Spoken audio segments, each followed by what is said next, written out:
കൂട്ടുകാരെ, എല്ലാ കൂട്ടുകാർക്കും മിഠായി കഥകളിലേക്ക് സ്വാഗതം. ഒരു കച്ചവടക്കാരൻ്റെ കഥ കേട്ടാലോ? കഥയുടെ പേര് പരുന്തും സ്വർണമാലയും. അവതരിപ്പിക്കുന്നത് മനോജ് കുമാർ പുളയ്ക്കൽ. അഗിഹീരോ എന്നൊരു കച്ചവടക്കാരുണ്ടായിരുന്നു. തിരക്ക് പിടിച്ച ജീവിതമായിരുന്നു അയാളുടേത്. പണം ധാരാളമുണ്ട്. എങ്കിലോ ഒരു ദിവസം പോലും അയാൾക്ക് സമാധാനമുണ്ടായിരുന്നില്ല.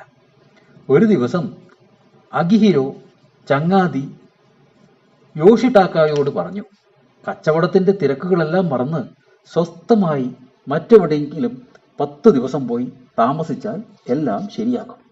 അത് കേട്ട യോഷിടാക്ക പറഞ്ഞു, താമസം മാത്രം മാറിയതുകൊണ്ട് കാര്യമില്ല.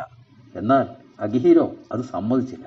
അങ്ങനെ അഗിഹിരോ മലഞ്ചെരുവിലെ ഒരു കുടിലിൽ ചെന്ന് താമസം തുടങ്ങി. അങ്ങനെയിരിക്കെ ഒരു ദിവസം അയാൾ പുറത്തിറങ്ങി കാഴ്ചകൾ കണ്ടു നിൽക്കുകയായിരുന്നു. അപ്പോഴതാ ഒരു പരുന്ത് പറന്നു പോകുന്നു. പരുന്ത് ഒരു സ്വർണമാല കുത്തിപ്പിടിച്ചാണ് പറക്കുന്നത്. അഗിഹിരോ വേഗം കല്ലെടുത്ത് പരുന്തിന് എറിയാൻ തുടങ്ങി. ഏറുകൊണ്ട് പരുന്ത് മാല താഴെയിട്ടാൽ നല്ലതാണല്ലോ. എന്നാൽ നല്ല ഉയരത്തിൽ പറക്കുന്ന പരുന്തിനുണ്ടോ ഏറുകൊള്ളുന്നു? അഗിഹിരോ നിരാശനായി.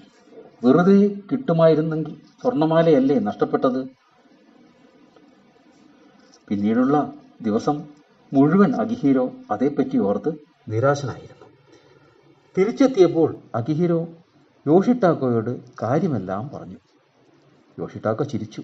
ഹഹഹ, ഞാൻ അന്നേ പറഞ്ഞില്ലേ, താമസം മാറിയെങ്കിലും പണത്തോടുള്ള നിന്റെ അത്യാഗ്രഹം മാറിയില്ല.